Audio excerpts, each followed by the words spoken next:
the cloud and everybody else catches. Okay, now we're going to share the screen. It's just amazing. Okay, let's see if this comes on. Yeah. Wait, no, wrong one. Sorry. That was just, how do I exit? How do I X the share? I forgot already. That's funny. No. So unshare. How do I unshare? I forgot already. Stop share. Oh, there you go. Okay. Let me find the right one. That was just my notes. Very interesting stuff. Okay. Where are the real stuff? Real notes. Oh, maybe it's okay. It's in the wrong thing. 1 second. Here it is. Okay, now share. Ah, look at that. Welcome, welcome, Simcha Chaya. How are you? Okay, I think we got, yeah, okay. So we're gonna start. Okay, I'm gonna start with sharing the screen and we're on record, I believe, right? Somebody could just let me know that I'm on record. I assume so. Yeah, okay. Hi, Bracha. Hi, how are you? Baruch Hashem, how are you? Yeah, welcome. Okay, we're so excited. Looking forward. I'm going to mute. Special, it's so connected. Everything is so connected. It's beautiful, especially to Bishvat today. And we're going to see all the pleasure and all the good stuff. Okay, so Parshas by Nun Beis. So I made the title, Making Kalim for Gishmei Bracha. And it's connected to the unity of polar opposites. When we have the unity of polar opposites, then we access that's a keli for the Gishmei Bracha. And we'll see how it continues throughout the Sikha. Okay, Eis Aleph. The command of Hashem, by El Parai, come to Parai, is the beginning and is the name of the Parsha, which speaks of the actual redemption of the Jewish people in the Exodus from Mitzrayim. And it was, the words of the Kasam is, and the Pasuk, and it was in the middle of this day that all of the hosts of Hashem went out of Mitzrayim, etc. Hashem took out the Jewish people of Mitzrayim according to their hosts. Okay? Since the entire Parsha of going out of Mitzrayim goes by the name Bayal Parai, come to Parai, and is, as is known, the name of the Parsha embraces its full contents, it is understood that Bayal Parai is tied in and is relevant to the content of the redemption from Mitzrayim. Okay, so basically what it's saying here is that the name of the Parsha always has to do with the Parsha itself. So therefore, when we see the name Bayal Parai, and this Parsha is about going out of Mitzrayim, right? Therefore, the name Bayal Parai definitely has to be connected to the content of redemption of Mitzrayim. It means it's going to tell us how to get out of our limitations, or get it. You know, that's really what Geula is all about: getting out of our limitations. So that is that. In addition to all the details of the shlichus of Moshe to Parai being preparations for the Geula of Mitzrayim, the name of the parsha as well, Come to Parai, is not an introduction to a different subject, right? It sounds like introduction to a different subject. It's instead of saying Yitzias Mitzrayim, it's talking about Kam to Parai. You know, what does it have to do with Yitzias Mitzrayim? But it's the Rebbe saying is that actually this is very connected. Could you close the door, get this? Because I can't say this. 1 sec, please. Okay. Okay, it's not an introduction to a different subject. It's in the form of a command on its own of Hashem to Moshe. And Hashem said to Moshe, come to Parai, only as an introduction to the Geula itself and its actual inception. So this command itself that Hashem said, come to Parai, is the beginning steps of getting out of Gullus. Okay, this whole idea. So now we're going to be very into this phrase, by El Parai. When we can do by El Parai, we get out of Gullus. That's what the Rebbe is trying to say. Okay, and more, according to the known, that the leaving from Mitzrayim is the inception and opening for all redemptions, including the future Geula. on which it is said, as in the days that you left from the land of Mitzrayim, I will show you wonders, right? So in the Geula, we're going to also have huge miracles. We could say that, so it's saying is that just like we had Mitzrayim, we're going to also have the future Geula. Like it's similar. It's sort of like a mirror, and it's, of course, in a greater form. But Mitzrayim, the way we left from Mitzrayim, is very similar to how we're going to leave out of the gullus of the final Geula, right? The final gullus, right? So it's quite interesting because I'm reminding myself it's the same way, including, I'm going to put it at the end, including taking the riches from the Mitzrayim, I'm asking them for nicely for the riches.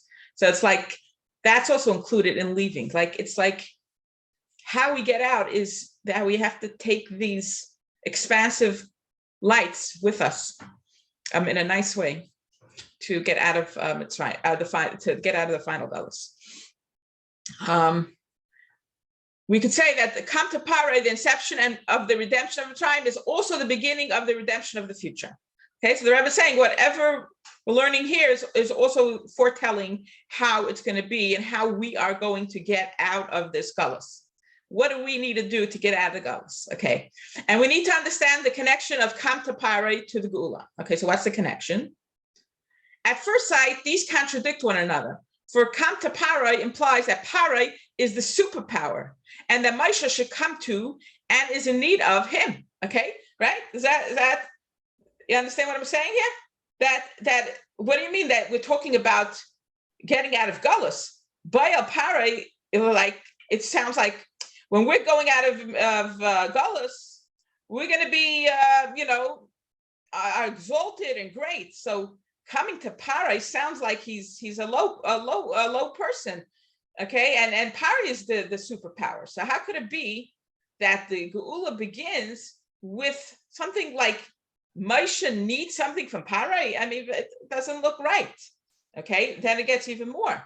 In fact, the subservience of Moshe to Pare is such that further in the Parsha, Pare threatens Moshe. Go away from me. Don't you dare see my face again, because on the day that you will see my face, you will die. Okay? So is that the way you're spoken to when you're mamish, you're going out of gullus? You think that we're exalted and great, and the Moshe, the leader, should be spoken to this way. So this is so contrary to the redemption of Mitzrayim, whose objective is to nullify the power of Pare and to be victorious over him. And through this, gain freedom to leave and go from Pare, the king of Mitzrayim. Okay, anybody have any questions? Okay, I just want to add that, we said it on the WhatsApp, but I'll say it again for this class, that this class is sponsored by Miriam and Zalmi Raskin in honor of the birth of their twin girls, Sivya and Sabina. Mazel tov, and they are so lucky, as Miriam said, to be born in this time period where they will mamish be able to be born in mamish Geula. Their mother already knows how to live Geula, and she's going to raise her daughters in this beautiful way. What better? Yeah, how special is that? So Baruch Hashem. Okay, ice base. We will understand this by the answer to a wider question regarding Kam to Pare. Every matter in the Torah is an eternal teaching, and thereby it is a teaching for all generations. Accordingly, what then is the eternal message of Kam to Pare now, years after the nullification and victory of a Pare? Okay, we don't have Pare now. So isn't the Torah eternal? So why do we need to know about coming to Pare? What does that have to do with us? This is years later. And how much more so after the time of the true and complete Geula, when Hashem says, I will remove the spirit of uncleanliness from the earth, and there will remain no record of Pare. So then, for sure, how could the Torah be eternal if after Mashiach comes and there's going to be no evil, we're still going to have to come to Pare? Makes sense? Right? So that's a good question. Right? So we have to see what's going on here. What do we have to learn from this phrase that is relevant L'olam ved, forever. Similarly, at the end of exile now, when we have already completed all of the birurim, refinements of the klipa of parai and the like, as has been spoken about many times. Okay, so I know Ani Lipsitz is very excited about the fact that it's finally we recognize that the Rebbe said, and the Rebbe says here, he said it many times, that we completed the birurim of the klipa of parai. That work has been done. There's no more of that. And now it's the avodah of the unity, of bringing the polar opposites together through, whatever, we're going to talk about it here, how to do that. But it's no more the past avodah, and now it's of clarifying, but there's still an element of clarifying in the avodah we're doing, right? Because let's say you're confused, what are my emotions telling me, right? Or why am I feeling triggered? So there's an element of trying to figure out what the voice is saying, but it's not considered the avodah of birurim. Avodah of birurim is the past. And we could say the explanation in this is according to the known, every man in the world, even things that are the opposite of good and holiness, I left out an L over here, have a source above in holiness. And this is their source in holiness, the truth of their being, okay? So we have to pay attention to this, that everything in this world, even things that look evil, have a source in holiness. And the source of holiness is the truth of their being. That means at their essence, there's something very holy about what they believe in. It's convoluted. It's mixed up. It's expressed in a superficial way, which is to hurt somebody else, instead of internal way, pnimius, right? So for example, we give a typical example of ego, right? The I. So when the ego is to hurt people, I'm more important than you. I could hurt you. I could do whatever I want because I deserve everything. You deserve nothing, and you're nothing, right? That's a chitzonious, that, right? But what's the source? What's the light? The deepest truth beneath that is that we are really the greatest I, because we're one with Atzmus. We're really a manifestation of Hashem himself. Hashem it's like we're wearing a costume according to what Hashem wants. Hashem wanted you to be this person and him to be that person, right? So the truth is that they're right, but they're just convoluted. They mixed it up.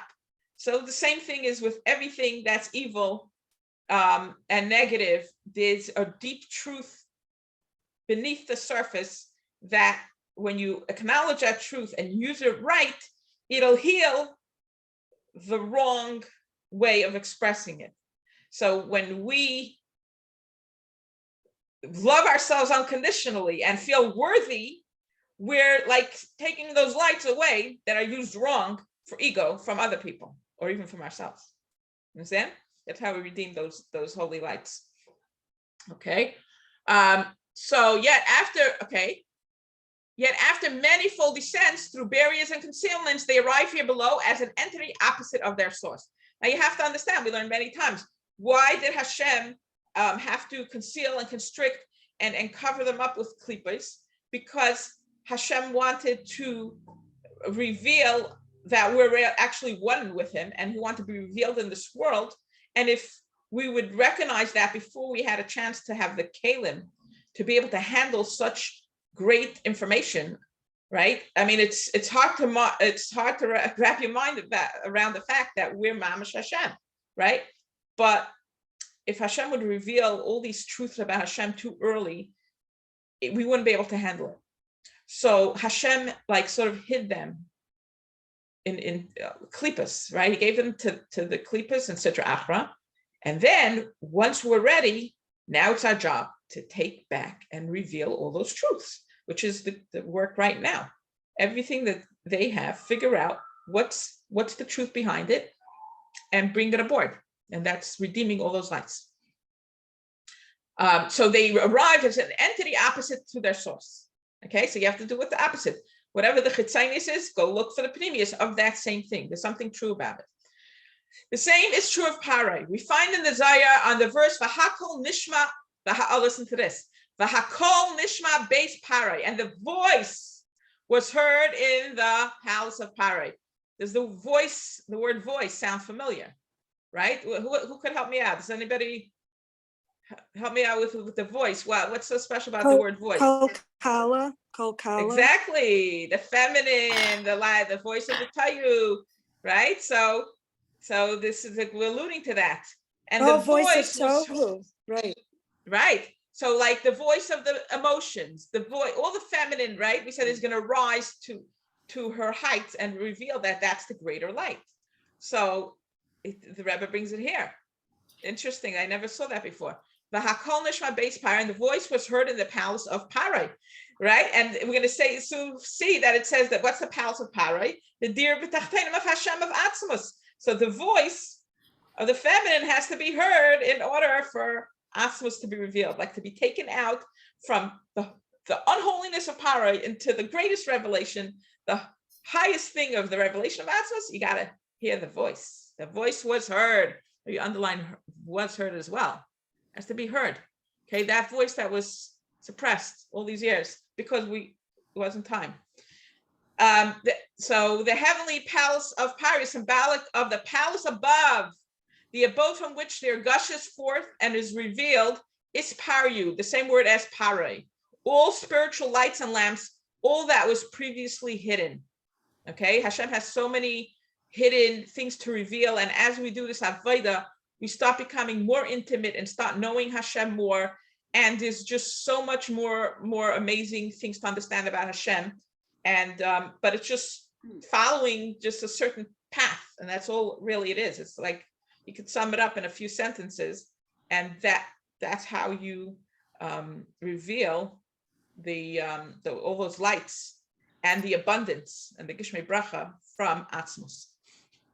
So when it says the kol kal, the voice is heard, the word kol is written without a vav. Okay, why? Because what's to say the hishtalshelus, right? What's the world of order and rules and constriction, right? And tikkun is like very linear, right? And what's the feminine world? Expansive, circular. There's no hierarchy, right? So the word kol, the voice, is without a vav, because it's telling us that it's not talking about that masculine kav. Okay, for it's revealed at source. Okay, this kol, this voice is connected to Atzmos. For from Parai at source in holiness there evolves the Parai below, who's been empowered to combat holiness. So it's only that Hashem is hiding the highest, deepest truths in the most evil, form, that Parai is empowered to combat holiness. But when it's time, which is from 1988, now we are slowly redeeming all those lights of Tohu and to reveal Atzmos, to reveal essence and make this world a dir b'tachtenim. Anybody have anything to share or to a question? I was just thinking two things. So interesting. I was thinking about COVID because when I had it, like a week or two ago. 1 second, I just want to shut this noise. Something's making a noise here. 1 sec. Yeah. Okay. Let me put on my video. Sorry, 1 second. Oh, I was thinking about it today, actually, this morning, about COVID, because when I had it, I was like feeling a lot of pain in specific areas, and it was a physical sickness, but it was also so connected to spiritually and emotionally what I had to release, and like sick in my work, also connected to like letting go like remains of energy that from my parents and my body, and like gullus energy, and those 2 weeks like healed my body so much, like I'm saying on a spiritual level. And then I was thinking about this morning, like COVID is like, evil and whatever, it's like the darkness, but people are then getting really sick in their bodies, but like what if that's connected to like whatever remains of gullus is in our bodies? Like even like I speak to people and they say like, oh, I only had like a pounding headache for 2 weeks, or I had like, people are experiencing the weirdest symptoms and in different ways. And it's like, what if it just represents like it's mass in this gullus and sickness, but it's like mass, it's like, it's here to like heal the parts in our body that are still, you know, stuck and need to be released. So it's like really actually such holiness.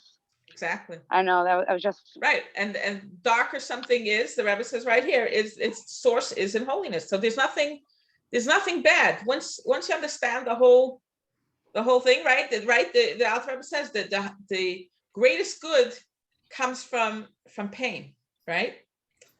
So I want to say also, there are a lot of people, I would say like learned people, who only want the truth and nothing but the truth, kind of like philosophy. And I'm really hearing so deeply that it's like the truth we learned is the truth. This can't be the truth because this is so paradoxical, so out of the box. And so it's like, I don't want to hear this truth. And so, but this is like, we're talking Torah scholars, right? Like, so the Torah scholars are like pushing away this truth because it's got a so different energy. The energy is completely different. And being so attached and habituated to the masculine Torah energy, it's like, it's so, I just see it so clearly with so many of our brethren, so to speak. And it just blows me away. Like, it just... Yeah. And you'll see more about it. It's very interesting, how to win them over. Actually the other way around, but whatever. A little of this, little of that. Yeah. Can I just say, I wanted to say one more small thing that I was thinking about, like where you said about the transformation of ego. It's so interesting because when we're operating out of like the old ego, it's like, I need to change the world. I need validation. I need to be seen and get attention.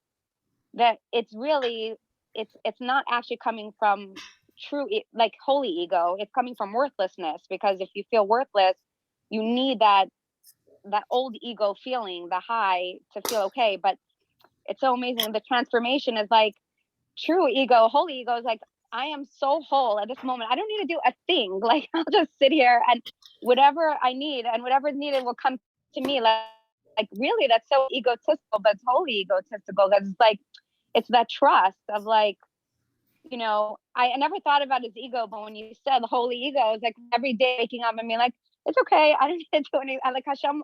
I'm here. I'm just being like, I'm here to receive. I'm open. Whatever Hashem wants of me. That feels so holy and it feels with Hashem, but really it's like, oh, you think you're a queen? Like, yes, I am. You know? Yes, you are. And that's what we're here to reveal.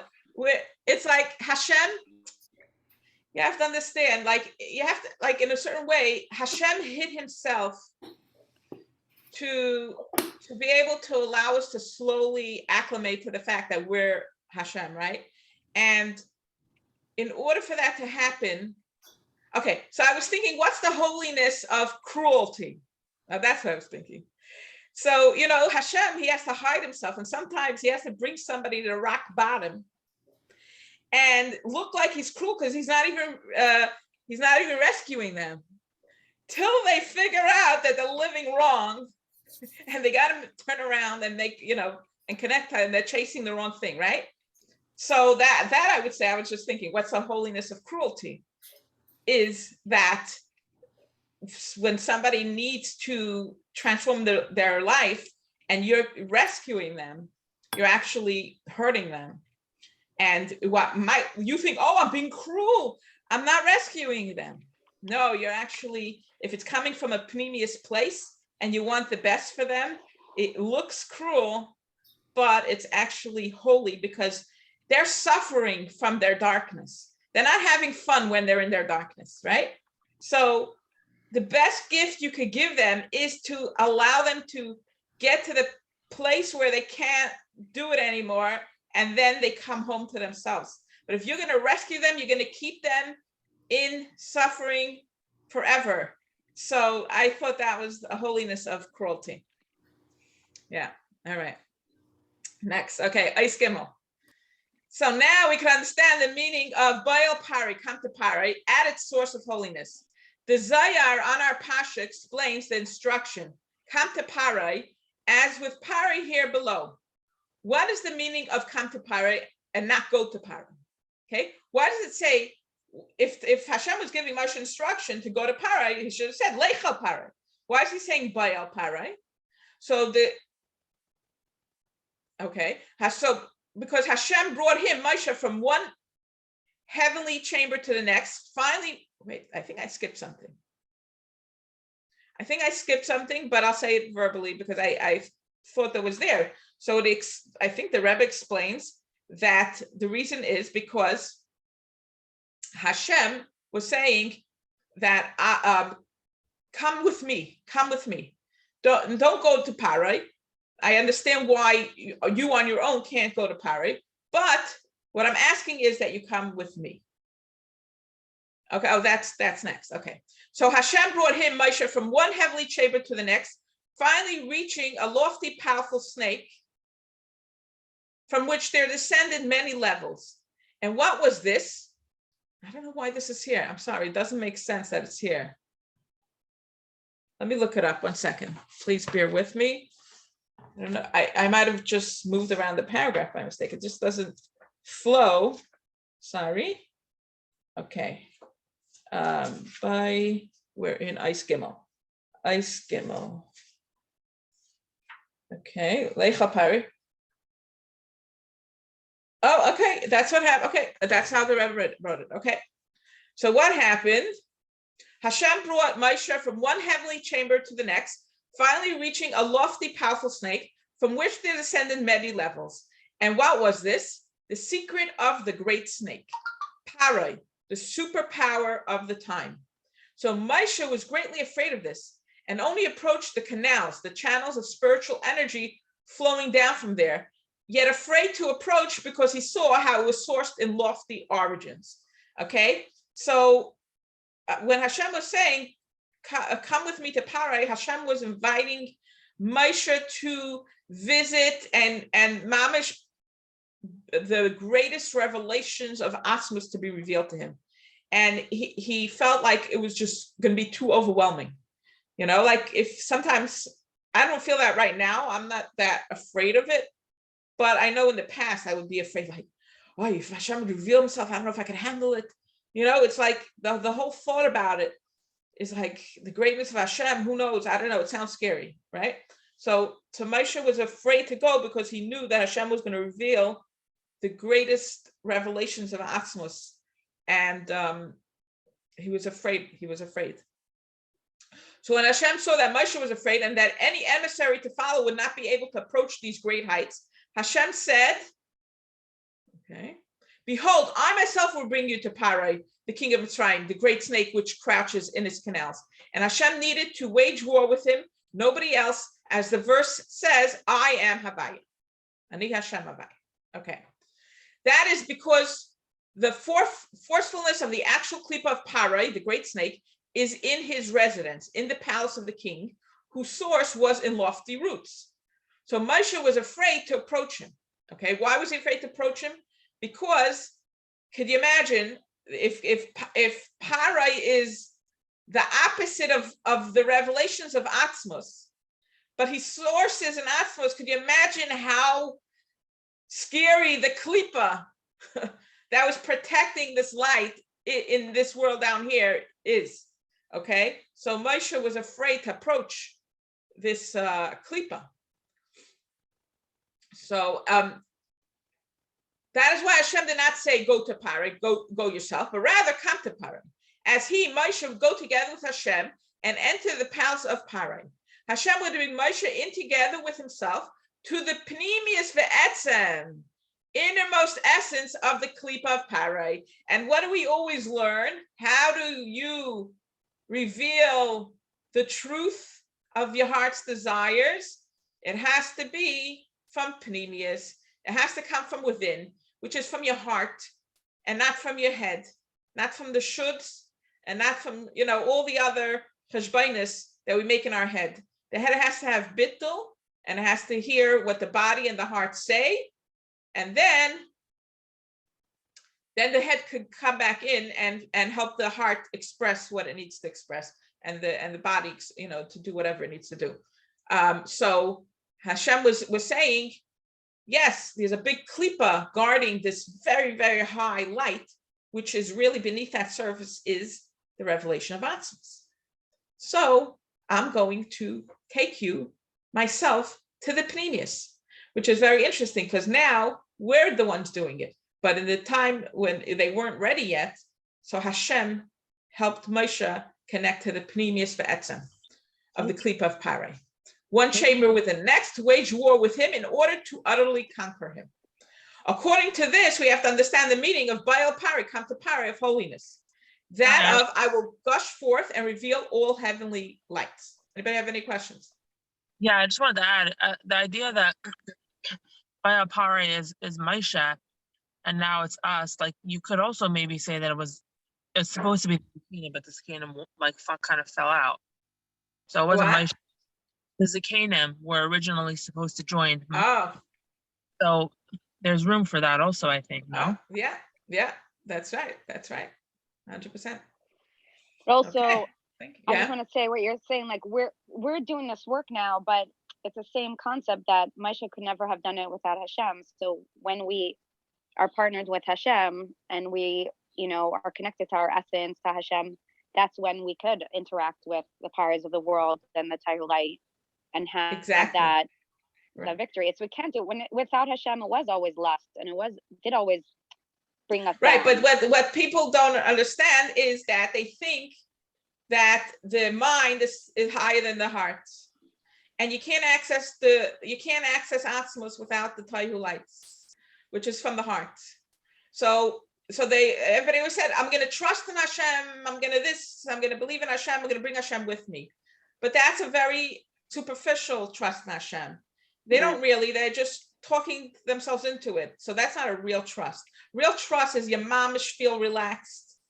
You breathe, you sleep like a baby, you have no concern. And that you could only get through the redeeming those Tohu lights. And that's from the tuning into the heart and all that stuff. So like people would think, oh yeah, we do it by bringing Hashem into the picture. No. And you'll see through this, it's not that simple. It's the Tohu lights into the picture. That's what you have to bring. That's what it's like. Somebody gave a mashal. It's like, let's say the Tohu lights are the horse and you're the rider. And then you could get to where you need to go. You got to get onto the horse. So they think that if you're going to stand next to the horse, they're going to get there. No, you got to go on the horse. Go on the horse. It'll take you to where you need to go. But what people are missing is the horse. It may not look so gorgeous, but it's necessary to get to where you need to go. You're not connected to Atzmos. You might connect to a chitzonious level of Hashem, spirituality, but we're connecting to the miraculous level of Hashem, where things come to us, where we're relaxed, that Geula state. That, and you'll see over here, requires Tohu lights. That's Parai has the king of Tohu lights. The Mitzrayim are the kings of Tohu lights, and we got to relieve them of their goods. Of course, they could have it too, but you know what I mean. We got to use those lights for pnimius. And it sounds so like, oh, so do we have special kavanas? No. You just have to know, am I in a good mood? Am I not? That's a kavanah. If it's putting you in an expansive state, you're connected to Atzmos. As long as you learn Torah, you understand Hashem. You have to obviously have an understanding of Hashem to know what you're connecting to, or else then it's really chitzonious. But a person who studies Torah and knows what this is, right? You don't have to have a kavanah. The kavanah is this making me feel relaxed and peaceful and nice to everybody and loving, or is it making me tense? That's all. It's so simple. It's really simple. And it sounds like people think, oh, to bring Mashiach, you have to know all these fancy things. No, you have to know nothing fancy. Everybody can do it. Everybody knows what if they feel relaxed or if they don't feel relaxed. Everybody knows if they feel expansive or not. And that's really what it is. It's amazing. It's like the lowest thing is actually the holiest thing. Anybody, you don't have to know any fancy Kabbalah to know if you're feeling relaxed or not. Okay? So you just got to go into that treasure chest that we learned last Parsha and use what you I need. was going to say that's what Nasi Lagani is this year. Is talking about these treasures. It's talking about the release of treasures, and it all ties into the whole. It's of course all connected. That we don't want to believe that the treasures are to stay calm when there's so much drama going on around us, or when there's so much death, and when there's so much illness. Like it seems counterintuitive. Right. It's using these lights in order to stay calm. It's not just staying calm. That's spiritual. Staying calm. But the real calm is when you tune in. And what do I need now? What am I? Okay, I'm feeling triggered. What do I do now? Feel my feeling. All that stuff. That's Tohu lights. And all that. And when we redeem that, yeah. Yeah. Is okay. So how I'm understanding it. Yeah. Is all the triggers and all that yucky stuff, the fears, the anxieties, that's parai. And yes. Yeah. And when we go to our pleasure and peaceful, is that how we're making the by using those lights and also by healing the triggers? Yes. So that's the klipa of tohu. Right. And then when we go in and we flip it into kedusha, like by bringing happiness and simcha and pleasure and all that, is that how we're transforming? Like parai. So parai is, he's like got the klipa of tohu captured. It's like stuck there, and as long as we keep staying in that, we're still subjugated to that. Exactly. But so that's how we like free ourselves. Yes. From when we do all this malchus work, it's a few different things. I was actually thinking about it. There's ani l'daidi and v'daidi li. So what's v'daidi li? How does Hashem help us get out of Mitzrayim, out of this galus, right? Of parai, the klipa, by giving us triggers. He sends us things to heal ourselves, to reveal more of who we really are. Every time we have a trigger, we have to transform it and say, I am this and I am that, to reveal more of the fact that you're really Hashem, and to feel how worthy you are and how exalted you are and how special and how abundant you are and all that stuff, right? So that's Hashem helping us. It looks evil, it looks painful, but it's like Hashem is like, no, you still believe this and this about yourself. I'm gonna send in some, make a little action over here, a little drama, to get you to get a little stronger and believe more in yourself, because I don't think you believe in yourself enough. So that's Hashem helping us. See that? And how do we help ourselves? By using those Tohu lights, by making sure to keep ourselves in a good state.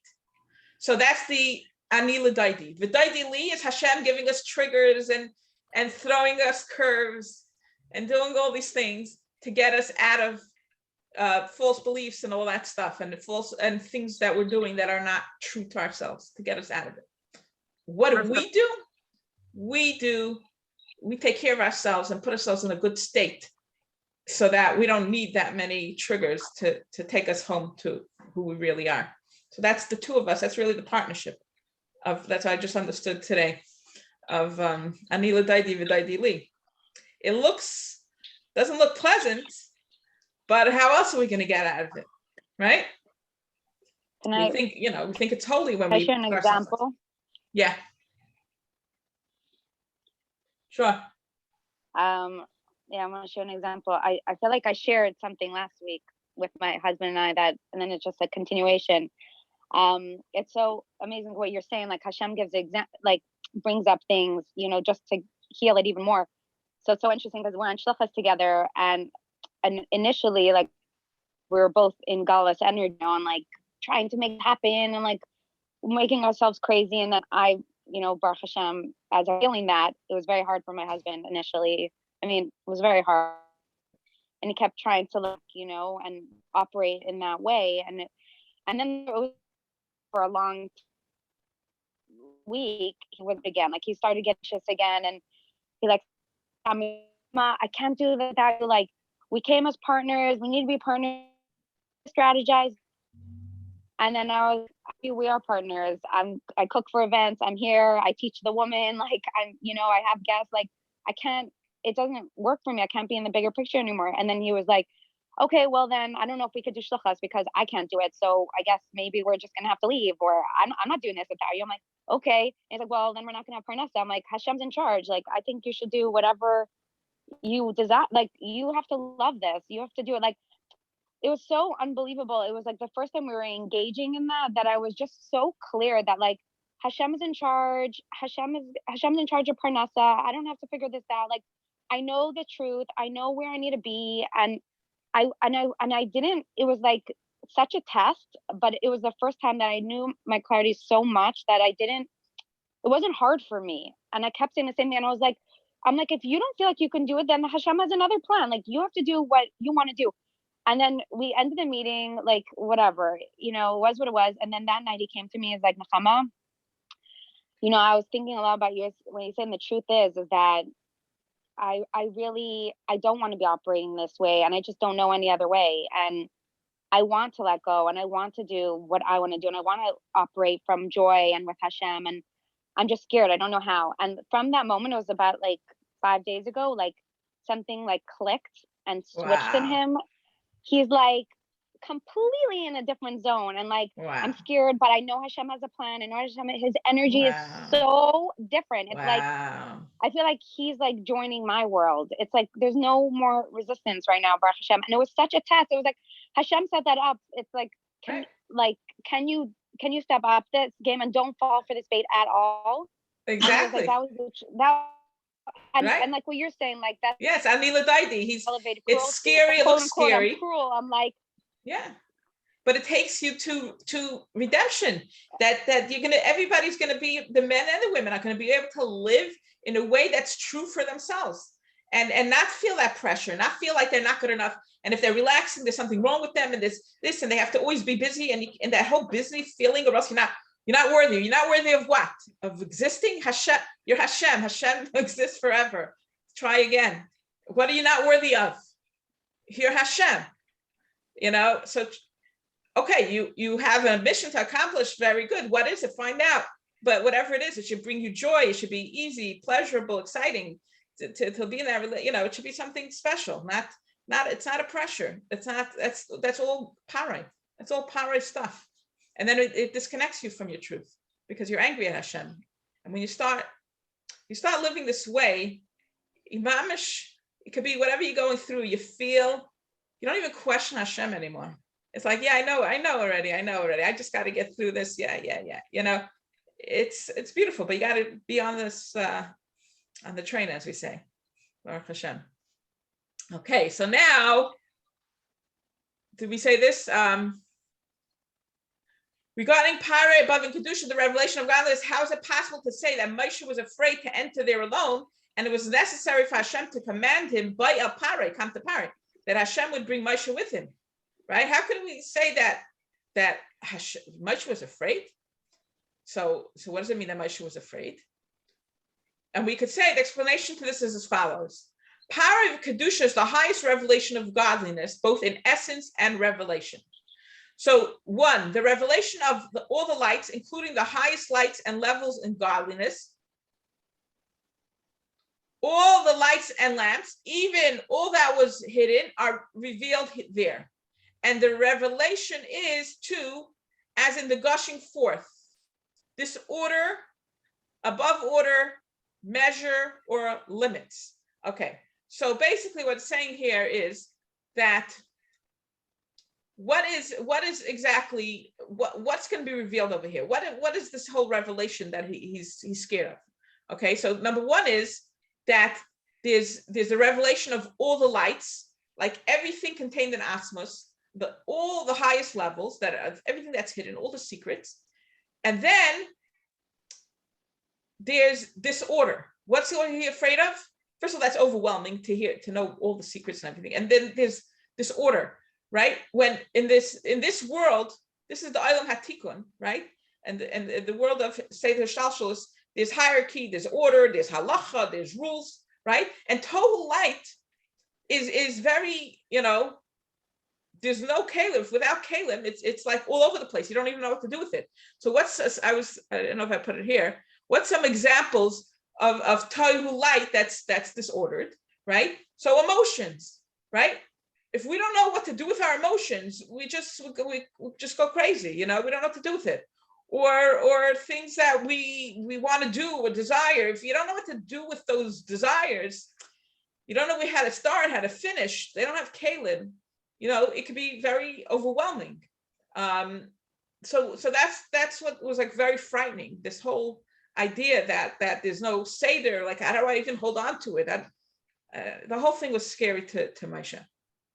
More than this, the gushing forth and revelation from him of all lights comes specifically from the very essence and being of him. And in the language of the Zohar, the palace of Parai is the palace from where gushes forth from him all lights.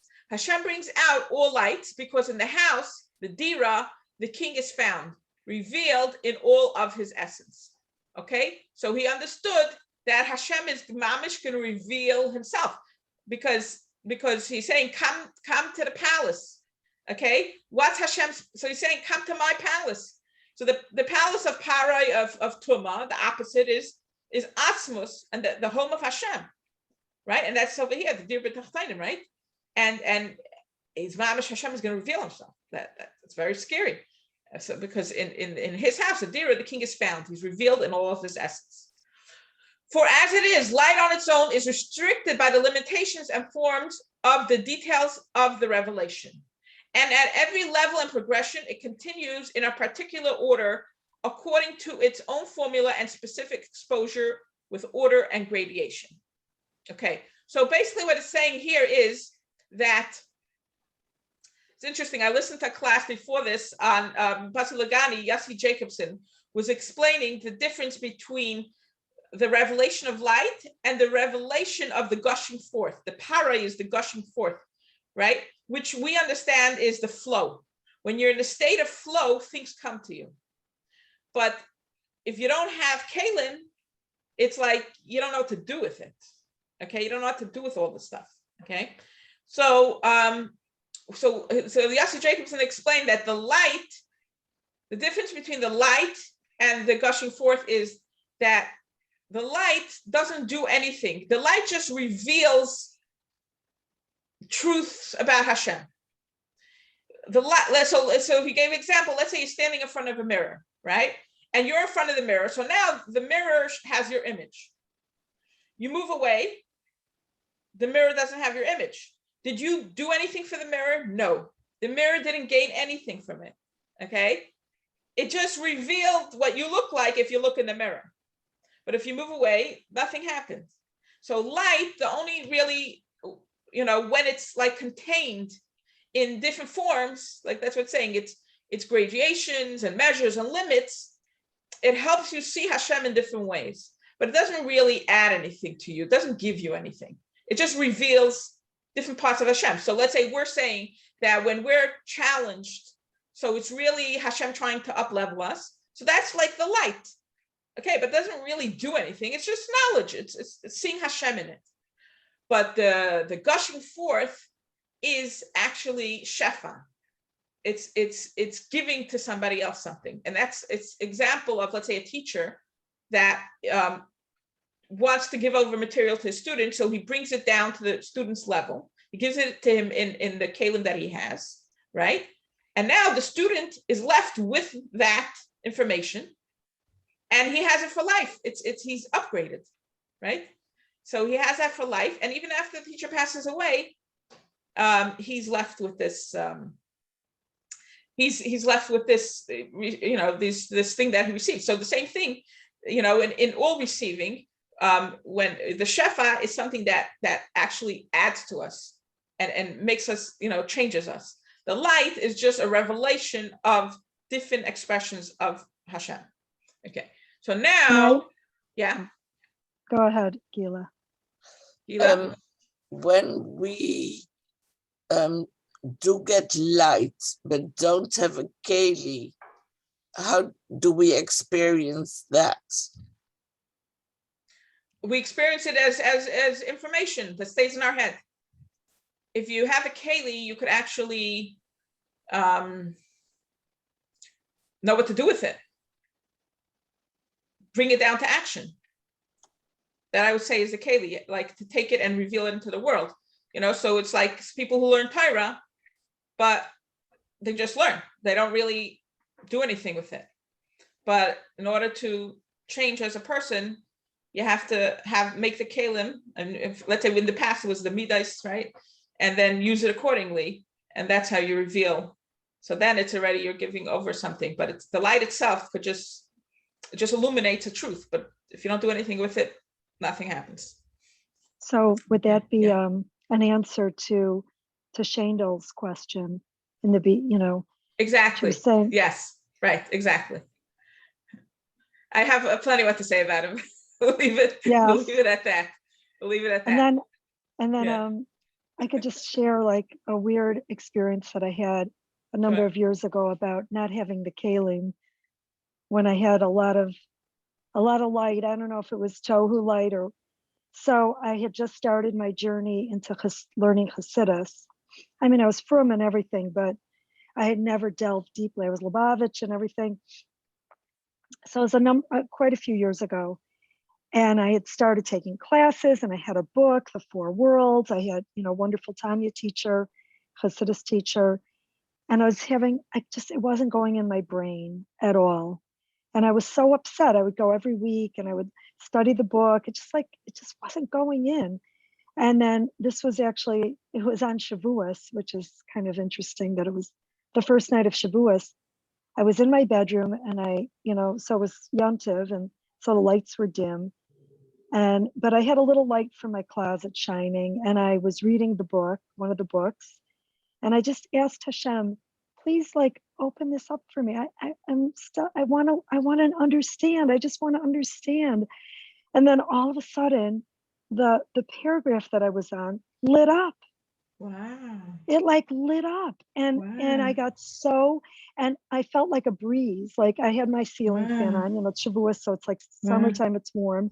Right. And I felt this breeze, and then this cool breeze, and then that paragraph lit up. Wow. And I got so scared. Like I was like, no, go away, go away. It's too, I couldn't, I felt and it was Shavuos. I felt like I was going to die. Wow. God so forbid. That's what we're saying about Moshe was scared about this light. It's very intense and very overwhelming. Yeah. And that was actually the opening for me. Mm-hmm. And that's when it started and I, at the time I didn't connect it oh yeah, that's when I started really really sinking in. Wow.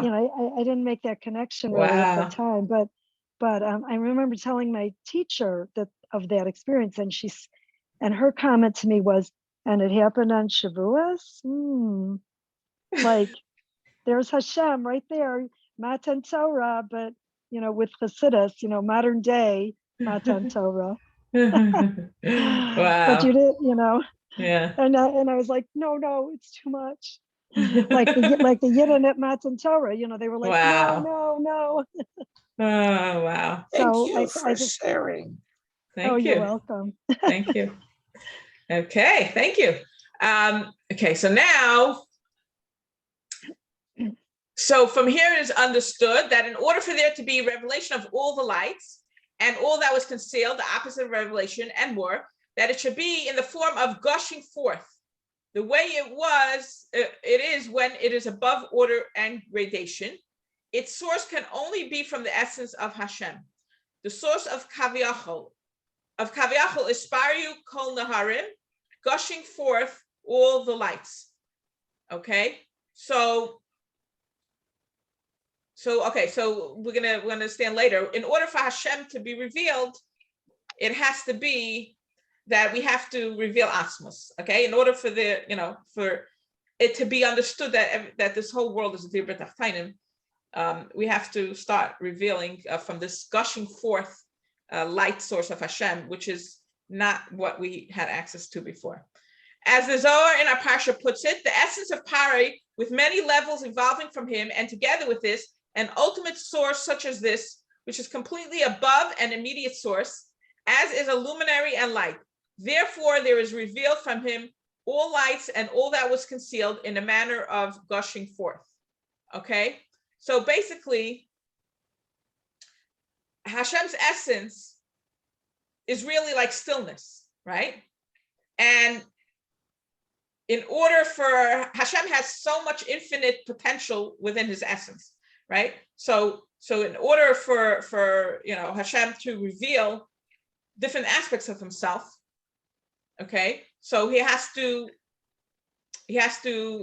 show it in different ways and different, but the source, so he puts it, right, so Hashem has to like make like a different say the shtalshalos to reveal different aspects of himself. But the bottom line is the source of this light is really Atzmos. So the source is from a level that's above creation, and therefore that level that's above creation is Tohu. There's no boundaries. That's what we're saying. So he's very afraid of this light because it's a light that's overwhelming. Okay, a light that's not like, okay, I can handle this, right? We say, Hashem, don't give us too much. I know you want me to grow, but don't give me too much at once. It's like, sometimes people say, we have to scream that we want Mashiach now. Of course we want Mashiach now. Mashiach is here. We're doing it. We're doing Mashiach, right? But if let's say I need to get from here to there, and Hashem says, do you want it in 1 month or in 3 months? But if you do it in 1 month, you're not going to be able to handle it. It's going to be too painful. So she's doing it slow. So that's what it's basically saying here, So Hashem, in order to give it down here, Hashem puts it in different forms and different things, right, to reveal the light. But at its source, it's without Kalim. Can I tell you a funny story about that? What? I want to tell you a funny story about that. My daughter, who's in Israel, in order to come to the United States, has been hoping to get COVID. Okay, like this is what's going on. Like exactly what you're saying. That at first it was like, oh gosh, no, and now she's like, I just daven that I get COVID. Like it's a very mild case right now. Like it's whatever what's happening to her and many people she knows is like a cold, like a flu. Mm-hmm. But in order to get the papers that she needs to have a positive and a negative, so it like completely flipped. Nobody, if you asked a year ago for whatever daven to get COVID, right? COVID, no way. And now she's like, and then she got it. So she got it. She showed us her positive. She feels like she has a reward, and it's like, and she's like, and she's saying thank you, right? And she really means it. She really means it. Exactly. So right, beautiful. Thank you. Accordingly, we can understand why Moshe was afraid and could not approach. For he saw how the revelations of Parah of Kedusha is rooted in the highest source, and therefore he was afraid to enter into the house of Parah, which is the house of Hashem, of Atzmos. The revelation of Parah of Kedusha, as a limited being, soul within a body, one is unable to internalize the wondrous exposures of Hashem's essence, the gushing forth of all lights. How could a limited creation being internalize all the lights, which are beyond measure and limits from Hashem's essence? Okay? So it's very intense and it's very overwhelming. And Moshe really felt like a human being, intense and overwhelmed. Like, I don't know if I can handle it. I'm going to reveal, like, and he understood that this is like very intense and very, and he doesn't have Kalim, he's not going to know, it's going to be too much. Like by Har Sinai, they passed out from it. And so that's what he understood. So okay. Yeah. Just, it's so interesting, it's not more than interesting. It's powerful to read this, see this in the words. Like, I'm just internalizing it. So I'm trying to, I want to express what I'm thinking about that. We always know, like, we were raised like so afraid of pain and so afraid of like hard emotions or struggle. And like, we just wanted to be in denial and just like throw everything under the rug. And so then it was like, we had glimpses of Hashem, but like what you were describing, it's like, maybe we had moments of light, but it was just like, okay, but then it's like, when we realize, no, the pain is the essence. It's like when we face those powerful pain, the more pain, and then it's like the Rabbi used gushing forth. It's like the more pain and experiences, the more powerful the transformation. Then you have like unbelievable transformation where you feel Hashem like gushing, and it's like, whoa, and it comes through, it comes through the pain. So, because I was thinking the whole time, like, can't believe that Parah is like Hashem's essence because he was so cruel and like it was so painful. But it's like, how are we experiencing Geula? Because we're finally transforming our understanding of pain, and we're finally willing to face the pain and face the hardships, and not running away is running from Hashem's essence and running from the experience of internalization and the intensity of Hashem through the pain. Exactly. Right. And in the past, we're going to get into it later, but like what we believed was our truth, Hashem. So the pain that Hashem is giving us is a gift. No, I'm not going to let it work anymore. I'm not going to let that way work. And so it sounds so evil. Oh, it's power. No, go a little deeper and see that he's giving you a gift. Take out the gift. And when you see what Hashem's really revealing, how awesome you are, how powerful you are, how amazing you are, how this you are, how loved you are, then like, that's really Atmos. I thought it was Pare. So that's we really could really, revelation. we could really see it in modern day now and what's going on.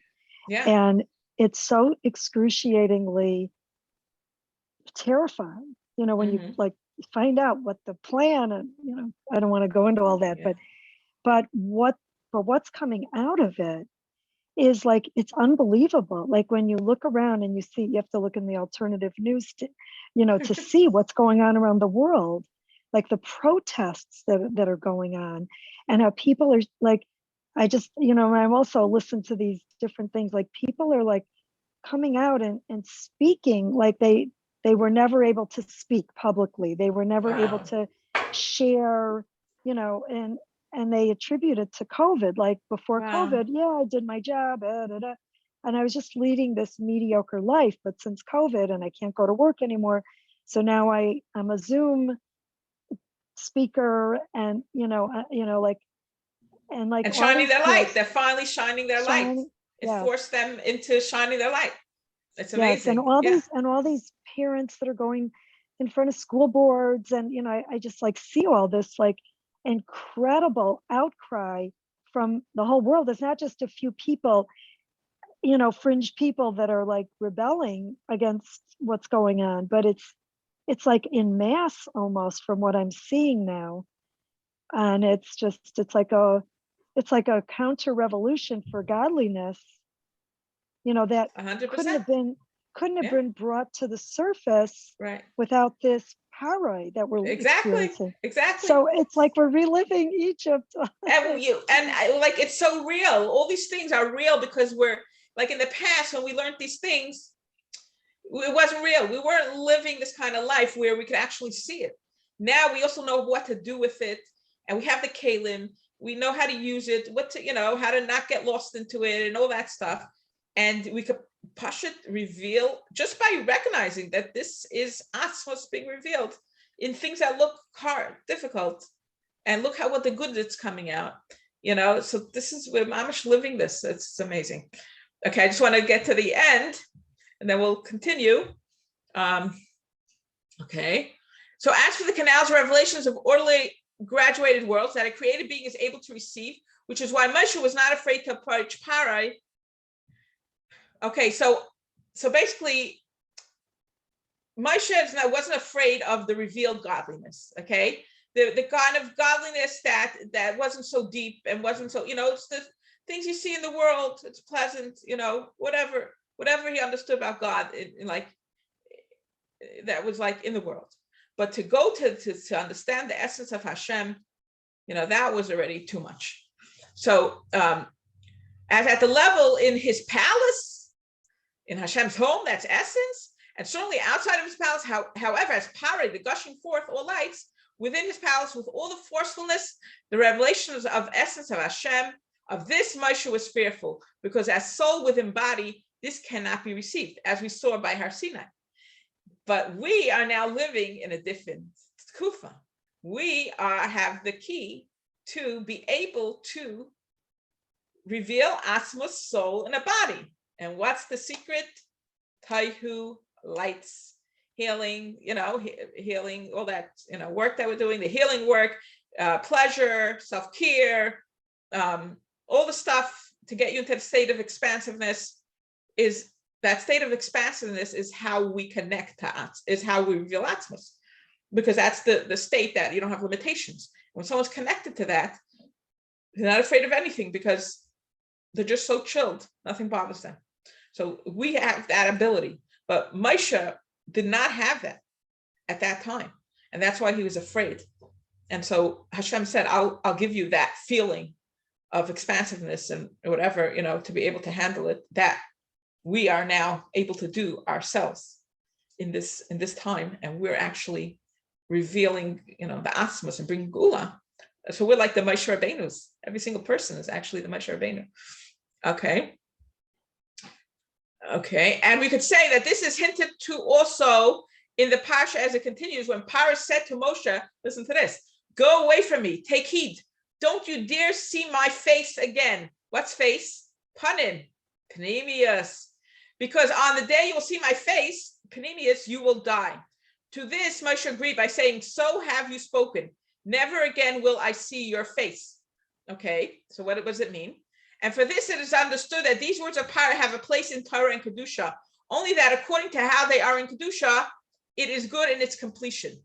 The matter is as follows. From the aspect of the revelation of Parah of Kedusha, is that it's above all limits, all lights gushing forth. Therefore, Parah said, on the day you will see my face, which is panai, pnimius, you will die.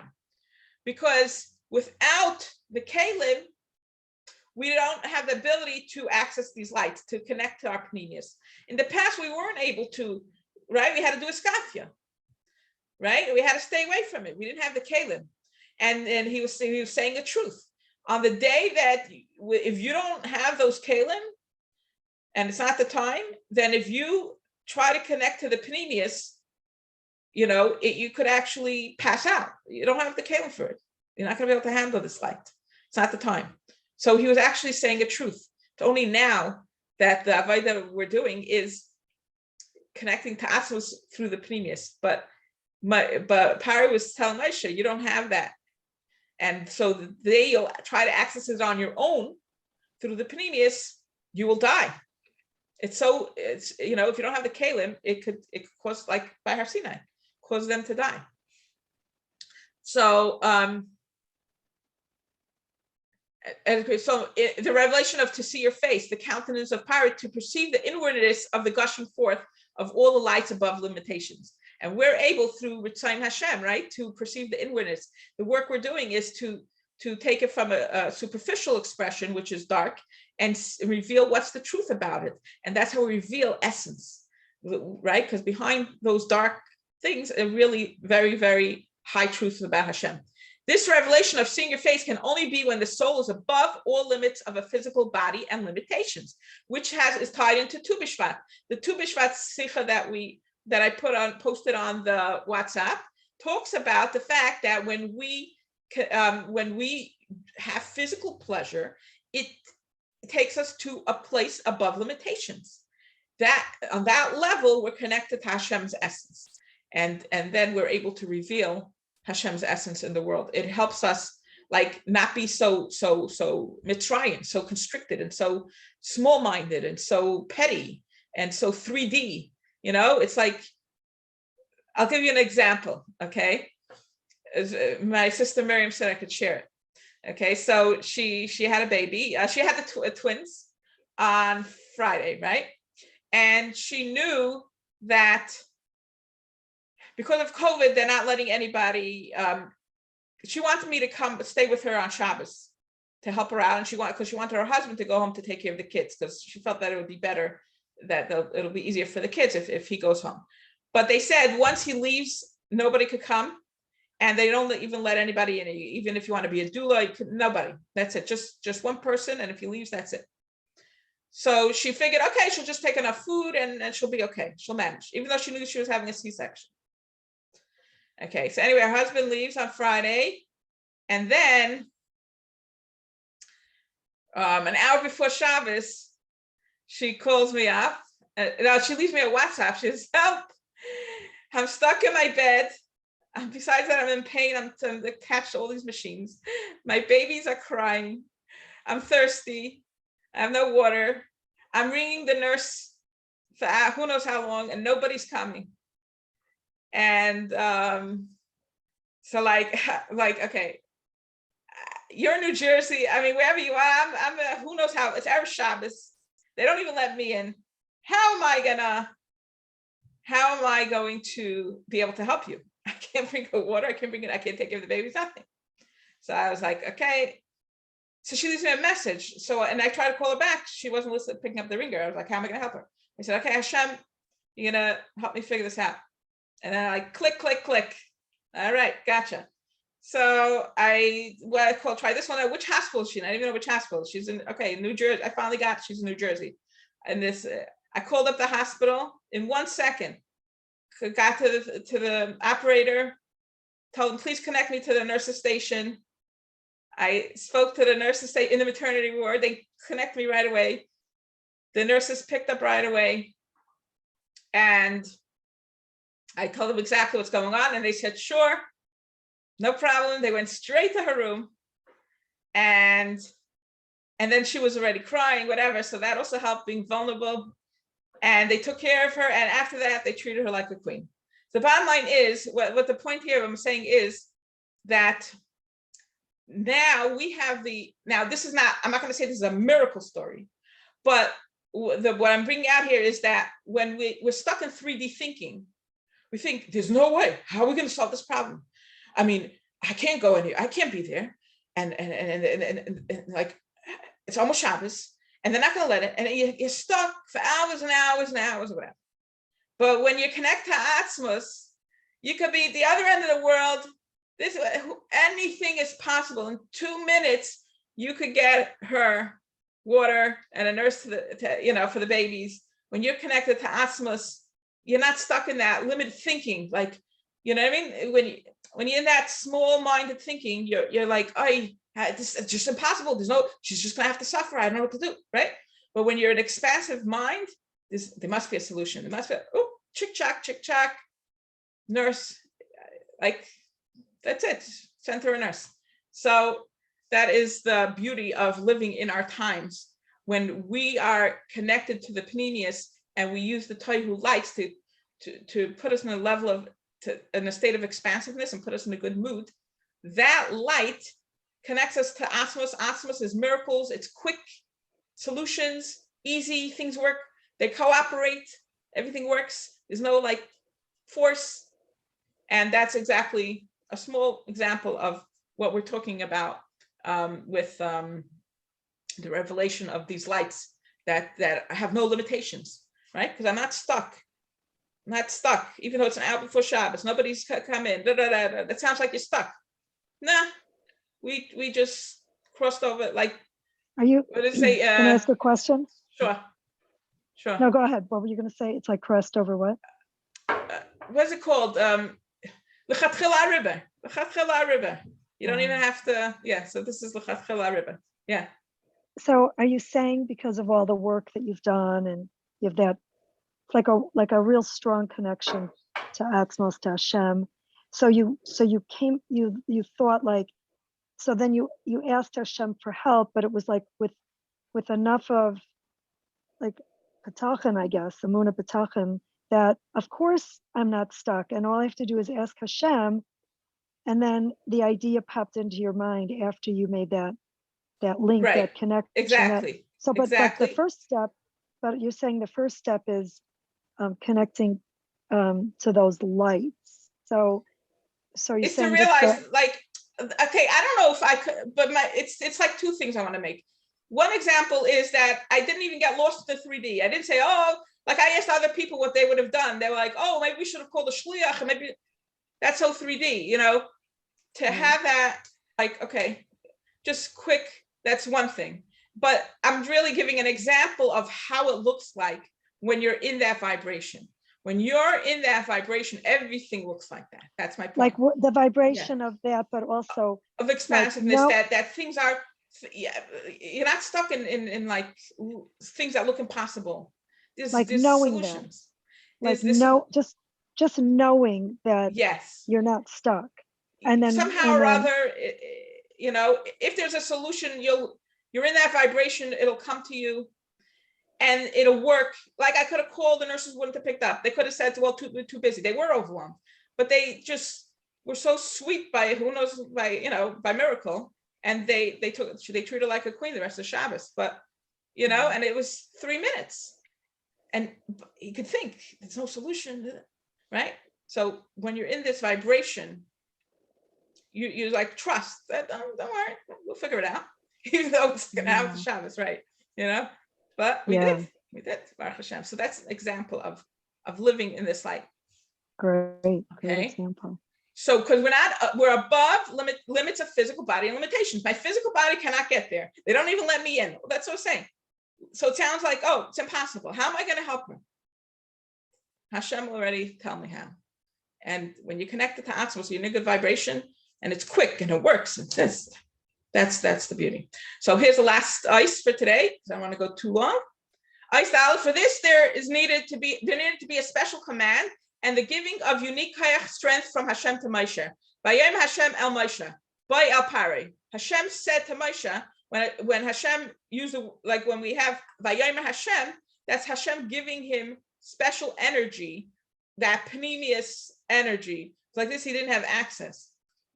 So Hashem gave him that energy to be able to have the kalim, to go into the pnimius and have the kalim, because at that time they didn't have the kalim, right? Moshe was afraid he didn't have the kalim, and that's why later on you'll see in the Parsha it says that he couldn't speak because he didn't have the kalim.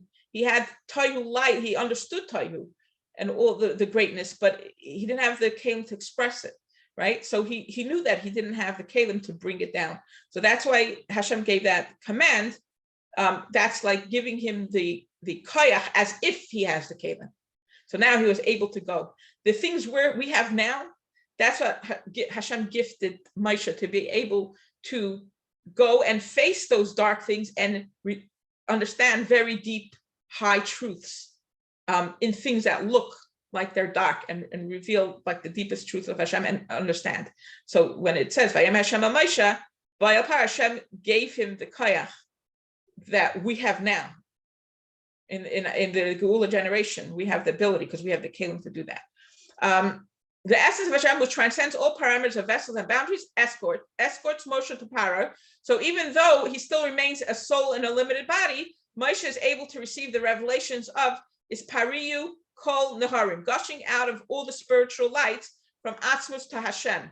So he's able to, what's the revelations? Similar to that story which I shared, but I'm sure greater and greater and greater, of seeing that things, you don't have to be stuck in small petty things. Things can be solved when you connect to Atzmos, where there's no limitations. Things could be solved chick-chack in 1 second, in a beautiful way. Okay, and the explanation is as follows: Paro, as Isparu, gushing forth and revealed from him all lights, can be explained in 2 ways. The revelation of all lights, Kol Naharin, in the way of Isparu, which is that it transcends order and levels. Okay, so we know that Tohu light is above the lower 11, right? Remember we learned about the higher 11 and the lower 11. So the Tohu light is above creation, it's above order and Seder Hishtalshalus, right? And that's connected straight to Atzmos. So that's why it doesn't have limitations. It's the light of miracles, and it's a light of expansion. We don't feel stuck in things, and with things could go crazy and you're okay. It's a light of Amunah, Bitachon, because when you connect to that, you don't care what happens. Just feel so safe, and you don't even know why you feel safe. Everything could go crazy, and you're sitting there feeling safe. I had that experience once. I was in an unsafe situation, but I knew that I was safe while I was in that unsafe situation, and I'm sitting there. And I'm like, why am I not scared? This is crazy. And everybody's like, no, I'm telling you, this is real. And it was, but I was like sitting there, and everybody's shaking. And I went, and then nothing happened at the end. I knew nothing was going to happen, but it's a great feeling to when you're connected to this light, you're connected to Atzmos, where you always feel safe no matter what happens. So it doesn't matter what's happening around you. You could be sitting in chaos and you feel safe. Can I give an example of that? Give an example. Okay, let's see. I don't want to give. Okay. Once we came home from one of our children's chasanas, and there was a bill of $10,000 for the tax. And my husband was shaking, and I said, it's a mistake. it's a misunderstanding. And I was so sure about it. One day later, we got a letter, we're sorry, it was not meant to be. You see that? Beautiful. Thank you so much. Yeah. So when we have that, and we don't panic because we just know it's das. I know I'm safe. That's it. And it was so weird. I was wondering, when am I going to get nervous? Like for myself, I was like, wow, this is cool, to be in that situation. And that was good. And then the quality. Okay, so you have the revelation, which is that it transcends orders and levels, right? Like we said, that it doesn't matter what the rules of the world are, things are okay, or there's a solution and it could be quick, and you don't have to worry that just because it looks like this and that it's impossible. Okay, it's not. This shows that the revelation comes from Atzmos, blessed, which it transcends parameters of light, and is not referring to the light that is in its parameters of form, because light from a luminary is not as gushing forth above all and order. Okay, so it's just saying that there's a difference. This light that doesn't have boundaries is not the same as revealed light that we see in this world. It's things that we see apparently as Hashem. This is a different quality of light, and it's the Tohu light. It doesn't have any limitations. It's miraculous. It's a whole different light. And then the quality. Kol Naharin is a level and form of itself which is above any form and of limitation and order. That is that also the form and measurement and parameters of Kol Naharin is in a way which transcends measurement and parameters of is paru, gushing forth. Okay, so like we said, remember I gave that example of with the hospital, right? So number one is that I was connected to that light, so there's a solution, right?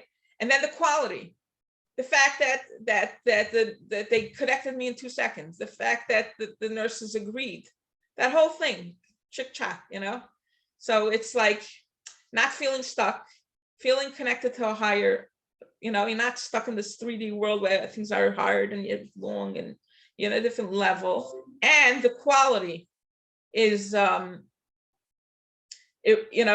like we said, when you're in a state of being and you do things from a state of being, you're a magnet. Things come to you easy and exactly what you need. It's like instead of calling 10 people, you get this understanding you should go outside, you meet the one person that could do everything, and you solve all your problems in 5 minutes.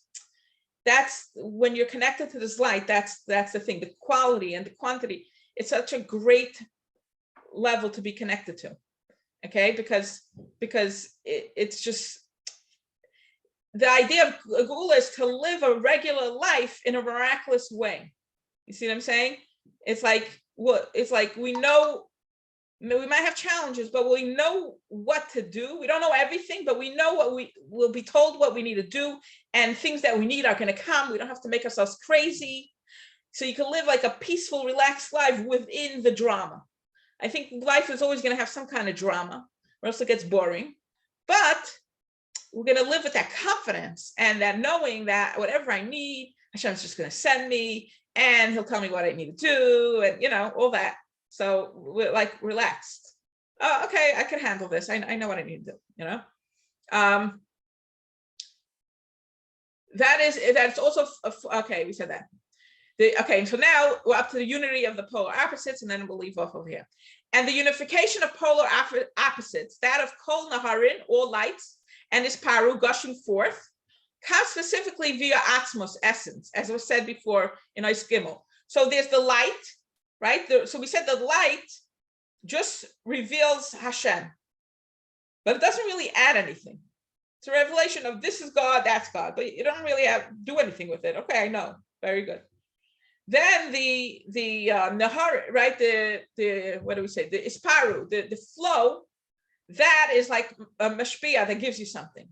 Okay, so that it comes from essence, but the light is sort of like it has parameters. It's contained. It's like in this story, that's the light. It's like you have a story about it, right? Versus the light that's above limitations. When you're in a state of pleasure, you can't really put words to it. It doesn't have containers. It's like beyond. Like you see this gorgeous, gorgeous scenery and just breathtaking. It's like, wow, right? There's no words, right? So the connection, the polar opposites of the light that's above limitations, that has no kalim, right? And then there's the light that we see in this world that we reveal. So that's called polar opposites. You have something that's in boundaries and contained, the light that's in this world, things that we understand that's Hashem, right? Versus even Torah, we know Torah is Hashem, right? Different things, make a bracha, that's Hashem.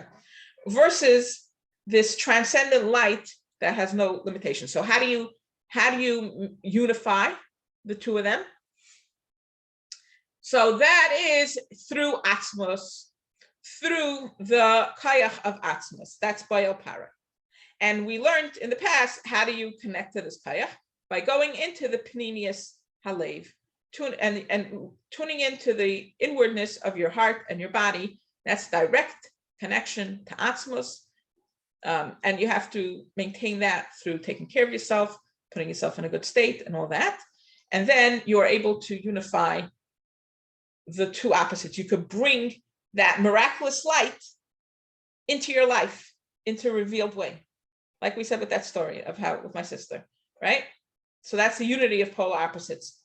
It shows up in this limited world in a revealed way. But that, you had to connect to some light that has no boundaries in order to have that solution, like miraculous solution. Okay, so it is known that,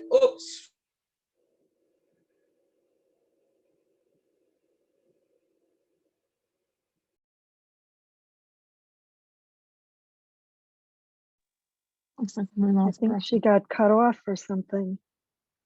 Maybe she'll get back on.